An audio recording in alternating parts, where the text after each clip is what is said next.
Hello, everybody, and welcome back to another episode of Unleashed with Carrie. Today, I'm here with Britt Bolnick, and I'm really excited for this conversation. She is a successful business owner and a magic maker, which I'm definitely going to ask you about. She has traveled on a path from financial scarcity to financial independence, building a six-figure business that she loves, living a life that she loves, working less than part-time, and as a mom. Not to mention, she's used some of her magic making skills to start a pit bull nonprofit on the side, on top of her business and being a mom and living all of the life that she loves. So I'm going to let her introduce herself some more. And I really want to know what you mean by magic maker. Awesome. First of all, thank you so much for having me. I'm excited about this. And I'm really looking forward to being able to introduce the work that I do to your community and hopefully share a little inspiration. So there are two things that I do most of the time. One is as the founder and the mentor and coach of In Arms Coaching, where I mentor women business owners, women entrepreneurs, women creatives and leaders and visionaries who want to do what they love in the world, get seen, and make a living while still having an impact. I specialize in the inner work and magical tools that make the external strategies and actions effective. So that's the first thing I do. And then the second thing that I do is I'm the founder of Pity Posse Rescue and Sanctuary, which is a really out of the box pit bull and pit bull-like breed rescue that focuses not just on funneling dogs from the south to the north, which is how most of the rescues work, but we really work on responsible dog ownership. We have a very, very deep educational piece around being a responsible dog owner and about actually stemming the sources of the social issues that make dog rescue a necessity. So that's kind of a nutshell of the two full-time jobs that I have. Wow, what a great mission. I love that. Yeah, it's been my lifelong dream, and it's such a celebration for me to get to do this. My dog came from South Carolina, I think. Yep, that makes sense. And I'm north up in Maryland, so I guess I didn't even know that was a thing. Yeah, it's a huge thing. It's a huge thing. Maine in general imports hundreds and hundreds of dogs a year, maybe even more than that, from the south. Wow. Mostly Georgia, Alabama, Mississippi, those areas. Okay. Yeah. Well, good for you doing Thank you. two things that you love. Yes. And you're a mom, right? I'm a mom. I have a 14-year-old daughter, and then a 15-year-old, almost 16-year-old stepdaughter. So there's a lot of hormones up in here. It's touch and go a lot of the time. Wow. Yeah, it's fun. Mine are little. Mm-hmm. Oh, so they're 4 and 2. So we haven't gotten there yet. Yeah, it's coming. Yeah, it is. But what you do now could lessen it. So really pay attention. I mean, they're both really good kids. I joke about the hormones, but they're way less work than a lot of, parents talk about so far. Knock on, oh my God, where's wood? There's wood. Okay. So what do you mean when you say inner work and magical tools? What does that mean? Yeah, so magic, one of the older definitions of magic pre-rabbit out of the hat days was the art and science of changing energy. So, everything really is energy, and magic is about consciously making decisions to choose it. So kind of like when you wake up on the wrong side of the day and you're just having like a day where you just want to throw things and cry, and you manage to shift that. Maybe you write down a gratitude list, or you take a walk in the woods, or you get your kid to let you hug them, and you're like, okay, I got this, I'm going to shift this. That's actually magic.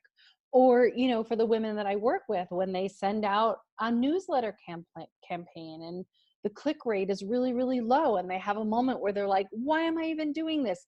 No one listens. I'm not an expert. I'm a fraud. And then they're like, hang on a second. Is that really true? Let me look at what else might have happened. That's magic. It's the art and science of changing energy. And it is one of the oldest definitions of magic. When you look even at like the old alchemy sort of material and and world, that was about changing energy, transmutation. So that's what I mean by magic, because to be a successful woman in this world, you gotta change a lot of energy. And some of it is what you were raised with, and some of it is stuff you learned along the way. And some of it we know now is ancestral, but there's a lot of energy changing that has to happen to be visible as a woman in this world, having an impact. I love the way you put that, because that's really a lot of what I do with my clients. Now I'm working on having them make these mindset shifts. And Yes. you just defined magic, which is something that people could look at and be like, whoa, that's weird, in such a concrete way that's really just changing your thinking and your way of being in the world. Yeah, more and more I mean, science is really catching up with what the woo freaks knew and what the witches knew long, long, long, long, long ago, which is that what happens in our head matters. It actually changes things. So it's really this amazing time to be a kind of woo person, because the science is there now. It's not just woo anymore. It's actually science. It's neuroscience. We're learning that this is actually how it happens. And that's why mindset is such a big thing, because mindset is really magic. It's changing energy. And for you, for anyone else who's out there, I have a whole business idea centered around that I'm not going to do, which is like a, I don't know, a membership website or something that's the factual hippie, Mm, and just kind of meshing the woo woo, the hippy dippy, whatever, with with the science. science. So if Yeah, anyone wants to do it, go for it. There's your idea. Just that's give me some awesome. money when you follow through. Um, Okay, so most of my guests are here because they had a difficult or unusual school experience or young life experience. So, what can you tell us about that? Goodness. I had both. They probably somewhat go hand in hand, I would think. Um, and it's kind of like the early part of the story that I most usually wind up telling. The later story is the part that I wind up telling. But the earlier part is, I grew up in 1970s, 1980s New York City, which was a hard place to be in. It's not anything like the New York City that people see now. We had a lot of money problems, but we lived in a fairly affluent area. And, I really didn't fit in. I was an odd kid. I was super sensitive. um, I was different. I was angry. My parents had a supremely dysfunctional marriage, which, while they're both amazing people and are really good and loving people, the dysfunction of their marriage was really difficult for our family unit as a whole. And I was different because of it. I was angry. I was sad. I was depressed. Um, and, didn't have a lot of friends in school. I was bullied a lot, and felt very much on the outside, and that was really hard. And then I turned to punk rock in the 80s, which was the scene where I actually was accepted, and my anger was normal, and spent most of my adolescence running the streets on the Lower East Side in New York City, in 1980s New York City, which was all burned out, bombed out buildings. Um, Ran away a couple of times, had police looking for me in different states. And then, came out of it in my early 20s when, I mean, probably 95% of the kids that I ran around with from the ages of like 12 to 20 are not here anymore. Very small percentage of kids made it out of that time and that scene, and are still overdosing and dying. I'm in my 40s now, and I have all these Facebook profiles of friends that are dead, which is so weird, such a weird thing.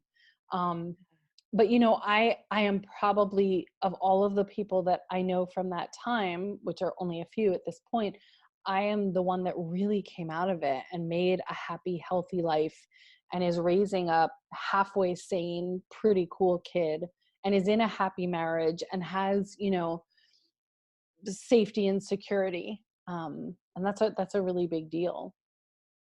So, what drove you to come out of that? I think first, what you said about not fitting in, getting bullied, that really resonates with the families I work with. Hmm. My students often feel either like they're getting bullied, or like they're just getting beaten down because they're different and Mhm. they don't fit in and nobody gets them, and Yeah. many of them don't have that kind of extreme behavior that you described, but like Mhm. what drove you through to the other side? A couple of different things. And one of them I think is so important that we should all be talking about in some way every day, which is, that kids need one person basically in their entire childhood to make them feel loved and seen and heard. And it really doesn't even matter. Studies are showing, I mean, I'm preaching to the choir, but studies are showing it can be a completely peripheral person. I saw this video, I'm totally blanking on where it was or what it was now, but I remember showing my kid. It was one guy who was saying that he had this horrific childhood. And he said one day in one class, he had his head on the desk, and the teacher came up and whispered, "You're going to be just fine. I promise you." And then walked away. And that was all that happened. But it was the turning point for him. And he said, upon reflection, maybe that teacher picked one kid a day to say it to. Maybe he didn't even single the kid out, but it gave the kid like this shining hope that things could change and things could be different. And that's what he cites with not, getting involved in substance abuse or suiciding or something like that. So I think a couple of different things. One is that despite how incredibly horrible my parents' marriage was and how dysfunctional the family was as a whole, I always knew that they really loved me. I didn't agree with the way that they showed it all the time, and we had a lot of really awful years together. But at any point, if you had said, "Do they really, really love you?" I would have said yes. I know that, absolutely. So that helped. The other thing was that I had this uncle who was this crotchety, older Italian, old school Italian, like farmer woodsman down in South Jersey. He and my aunt had a farm down there, and we spent little bits of time there during my early childhood. But as I grew older, I really connected with him. And he didn't like most people. He was super curmudgeon-y. He was super paranoid. I remember he drove home from work a different way every single day in case like they were following him. Which actually, given the environmental work that he and my aunt were involved in, might not have been paranoid. But I understood that he did not like most people and he loved me. And we would show up down there and he'd say something like, "Gotta chop some wood, let's go." And he'd have an axe over his shoulder and I'd trot off into the woods with him. And his love for me and his introduction between myself and nature were life-saving. He always used to say to me, he'd say, "One day a ship will land and our people will show up." And just the idea that here was another man who thought we might be completely alien because we were so different from everyone around us really was something. It was a lifeline to me. Um, so I'd say to never underestimate the power that you have as an adult to a child, because you might not even think you've done anything. You might not even remember what you did, but they're going to remember, and it can literally save their lives. As a former teacher of 10 years, that's so nice to hear, because I always Mm-hmm. reflect on, gosh, I should have said it this way, or oh man, I yelled at that kid because I Mm. used to do that. And but maybe there's hope. Maybe I caught that one student or made a Yeah. difference. Yeah. I'm sure. And you probably don't even remember it, but they do. Yeah, yeah. um so you talked about living on the streets. Mm-hmm. What can you give us a bigger picture of that?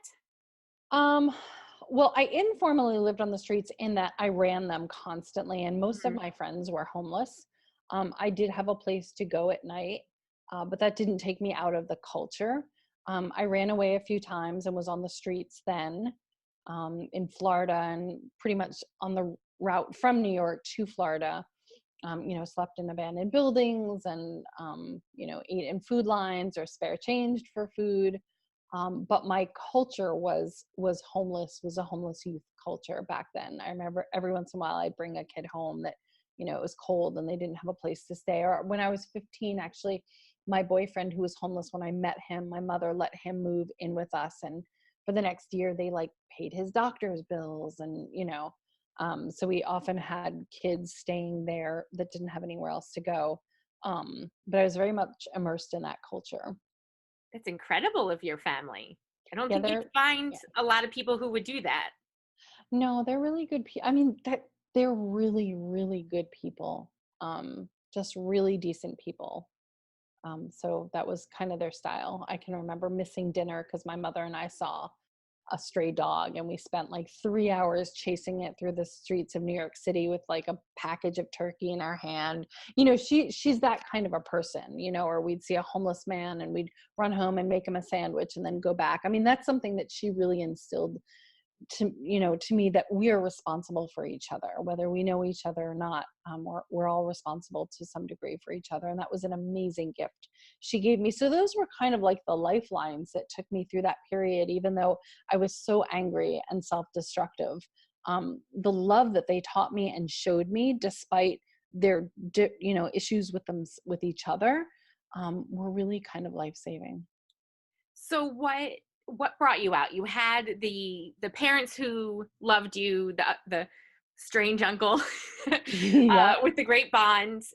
What were your actions or your influences that got you to the next Yeah. step? Was the next step the business? No, no, Okay. the business wasn't until I was about 34. The kiddo was about 2, so the business was about 34-ish. Honestly, magic.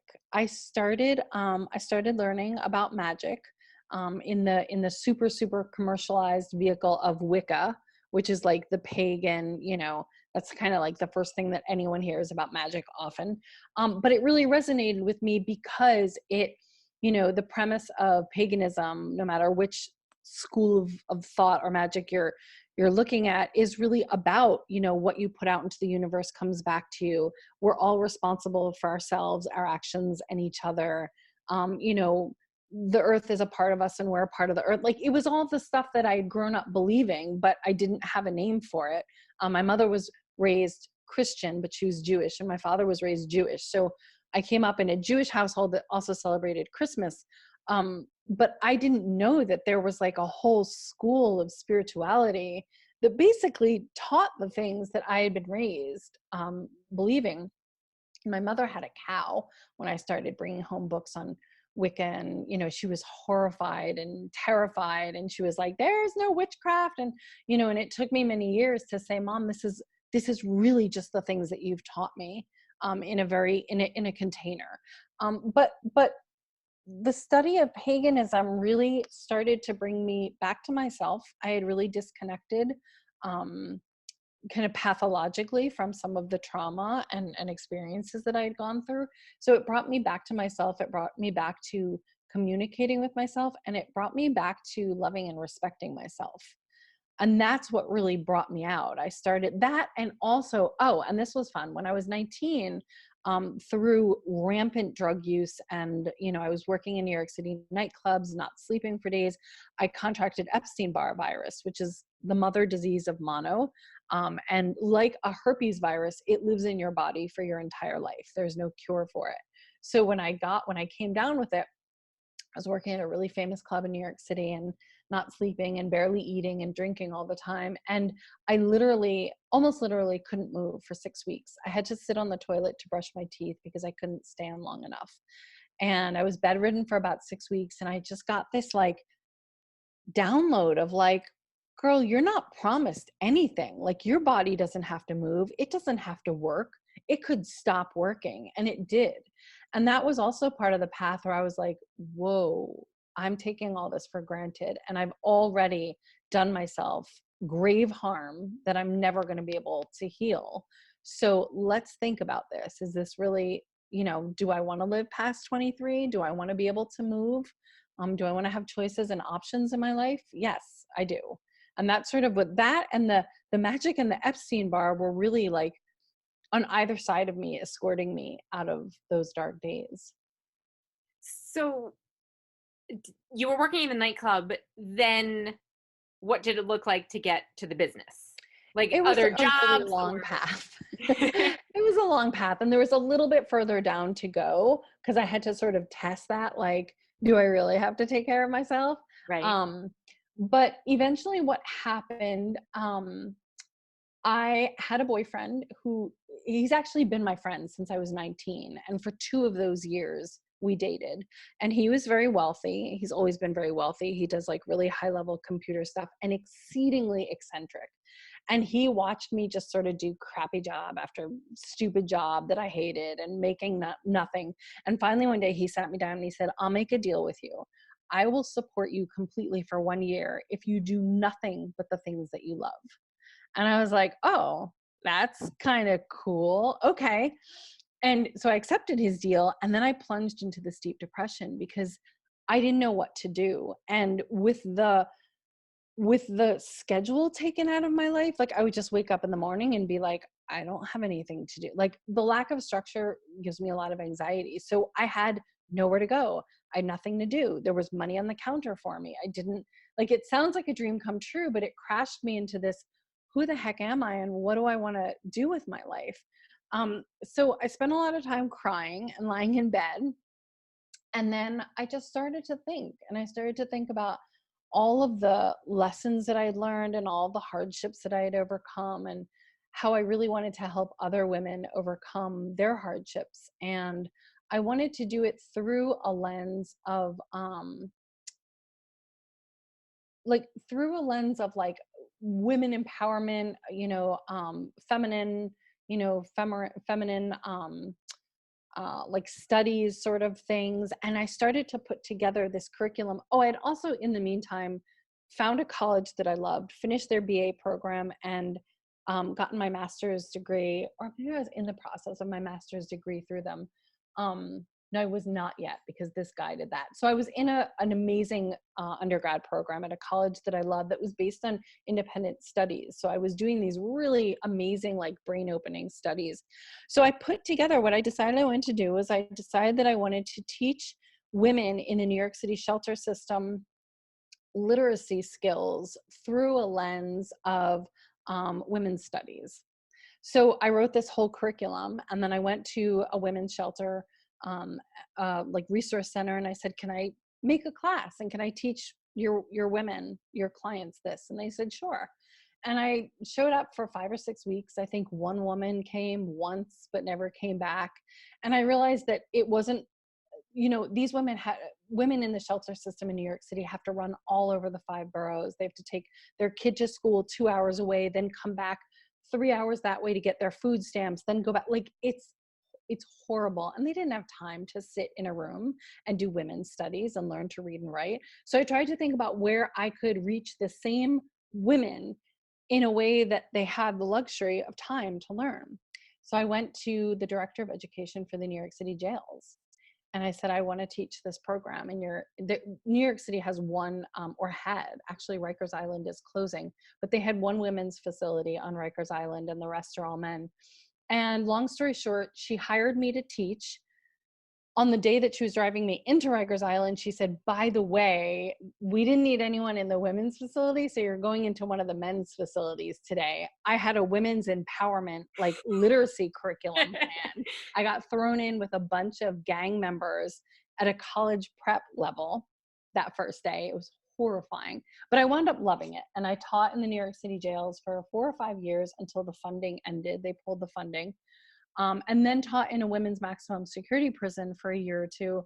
And then just decided that the maximum security prison was an hour and a half away. And I worked 3 12-hour, 10-hour days a week, and had my baby. And I just didn't want to be away from her that long. So I'd been doing restaurant work across the street from my house for years and years and years. And I went back to waitressing and bartending at night so I could be with the kid all day. And I thought, you know what, this is not sustainable. I do want to work with women. I do want to teach empowerment. I do want to mentor. How can I do that for myself in a way where I get to say when I work and for how much I work? And that's how In Arms Coaching was born. That was actually the short version, believe it or not. Everyone comes on here and tells me their stories, and all I can say is, wow. It's interesting you mentioned you had that opportunity to dig into yourself, and suddenly you just found this vacancy. I think we spend so much time defining ourselves by our journey as students and by our careers and our relationships. And because of all that, we don't really know who we are. We know who we are Yeah. in each of those settings. Right. But when the labels are taken away and the settings are taken away, you're left with just you. And Yeah. that can be like that's a deep hole to fall into. And especially if I'm going back to the students here, if you feel like you're not fitting into the setting and you don't really know who you are, but you're trying to change who you are to fit in, or at least, not stand out too much, I think we're like robbing ourselves of identity. Yeah. Yep. um, Definitely. Well, there isn't a whole lot of emphasis placed on personal identity, from the inside out. It's more like, I mean, I watch my kid and she's like, well, everyone has these Adidas. And I'm like, but who are you? It must be so annoying to have me as a mom. And I'm like, yeah, but what about, and she's like, Mom, it's not a big deal. Everyone wears these shoes. I want to look like everyone else, blah, blah, blah. I'm like, but who is your soul? I'm like, I'm the most annoying mom probably. But yeah, it's rare that we get to a place where the identities that we had, I mean, I think this happens most commonly for adults when we lose a job that we've tied our identity to. But it's, we don't start from the who am I? We start from the what do I do in this world? And then a lot of people, I think, in this culture never really get to the who am I. yeah, yeah. It drives me crazy that we always ask kids starting at a very young age, what do you want to be when you grow up? And then they get to high school and they have to choose their college based on what Oh they my want to gosh, be. that's And so they don't even know awful. what the options are. Yeah. What about like, who are you? What do you love? Like, Yeah. what magic do you want to do in the world? What are you interested in? If I gave you a whole day and $300, what would you do with it? Like those are the questions. I mean, oh yeah, it kills me. And I'm not even in education. How would you recommend to a family that they support their young people in developing those things? Mm, Keeping in mind, most of the families I work with, they're sending their kids to school. Some of yeah. them would rather not, but Yep. that's just the world we live in for most Yeah. families. How can we start to help our kids explore? I always struggle with that. Like, how do I find out what I really like to do? I mean, I know some things, but I bet there's so many opportunities that I'm missing and so many opportunities Yeah. that my students are missing. One of the most powerful tools I've found is the art of asking questions, not just of other people, but for yourself. I remember, and I'll give you just a really, really quick example, but it was such an eye opener to me. And I am a person who self-examines a lot, but I remember we moved a year and a half ago to a house way out. It's pretty rural. It's down 2 dirt roads. It's on the river. It's in the woods, and we moved from a city. And when we lived in the city, I remember I had all this stress because I was like, this isn't the kind of house where people are stopping by all the time and friends are dropping by, and like, what's wrong with me and my husband that our friends aren't always dropping by and we don't have a really rich social life? And, like there's something wrong with us. We're not doing enough to make friends, to have friends, to be social. And it was like a really big source of stress for me for a while. And when we moved out to the woods, one of my best friends, who's amazingly intuitive and just really, really smart, I was mentioning something about our house, and she was like, you're really not set up to have a lot of people over. Like, you're down 2 dirt roads that really suck in the winter unless you have like a truck or something. And your driveway is really small. So you have to go down these long dirt roads.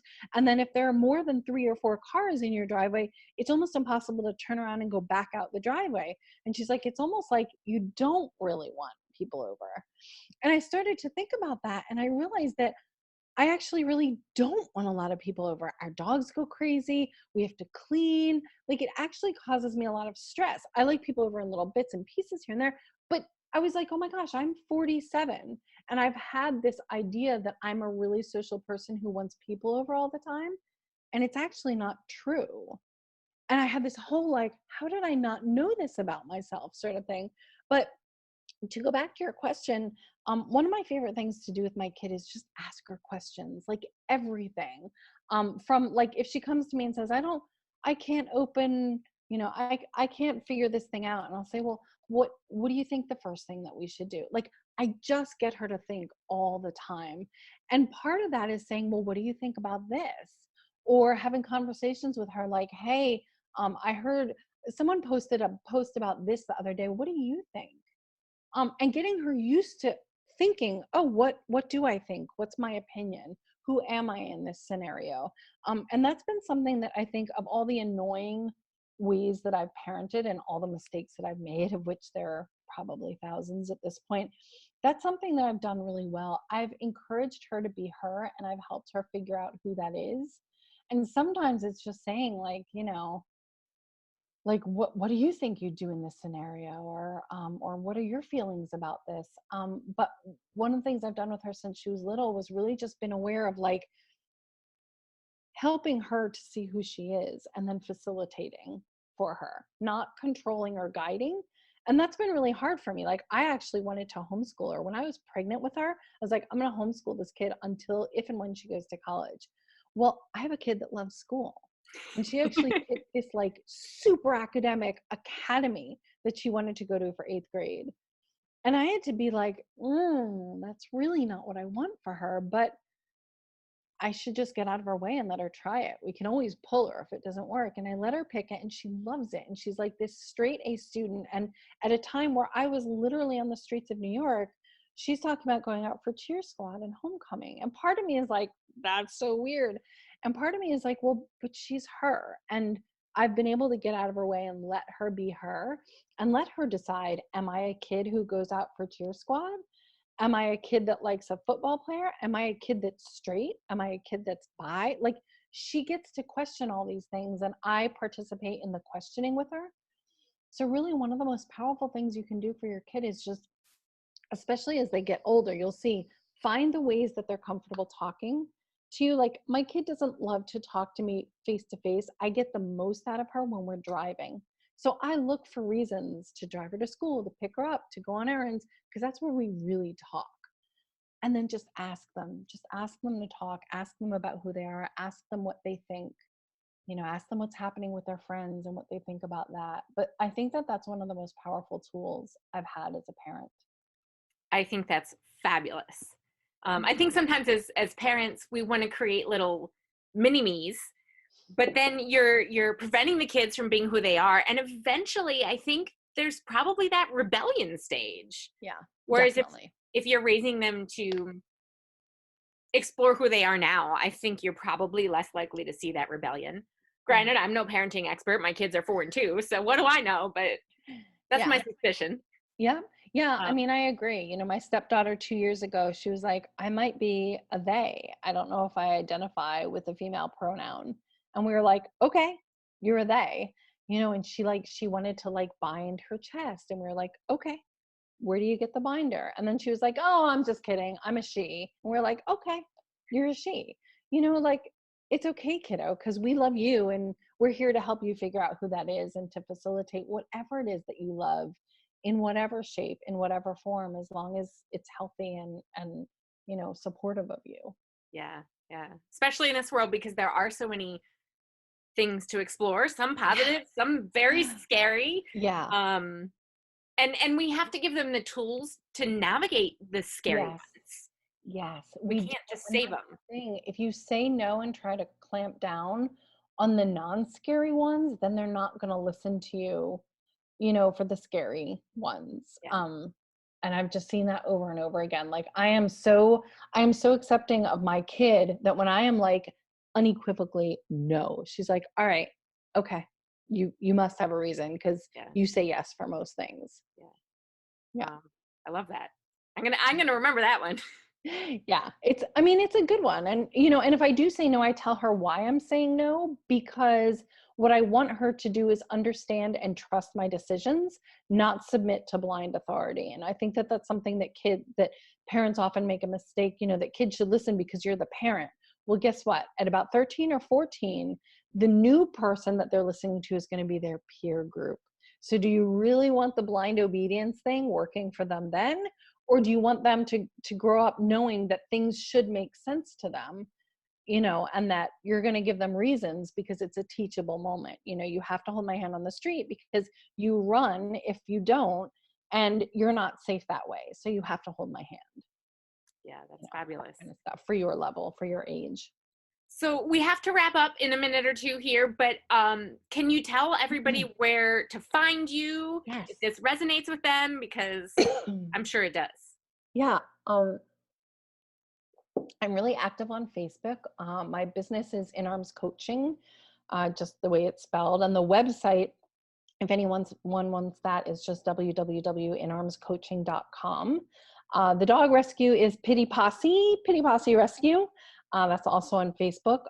You can always shoot me an email at Britt, BRITT, at inarmscoaching.com, just one word. And that's pretty much where I am. I'll put all those links in the notes as well. Awesome. Thank you. But thank you. Do you have any last words of wisdom you'd like to pass on to families or teens who are feeling like they're just lost and don't know where to go next? For the families, I would just say, remember to lead from love and not from fear. And that sounds cliche, but if you really think about it, you can check yourself in any given moment to say, is this coming from love or is it coming from fear? For kids, I would say, if you're hurting, reach out. I promise you that there is someone in your orbit who cares and can give a hand. So you're never, ever, ever alone, even if it feels that way. So just reach out, and if that person doesn't reach back, reach out to someone else. It's really important, and you're valuable, and your feelings are valid, and you really, I promise you, are not actually all alone. Thank you for being here. This was fantastic, and I hope people get a lot out of this. Yeah, thank you so much for having me. This is really important what you're doing. Well, thank you. You as well. Take care. Bye.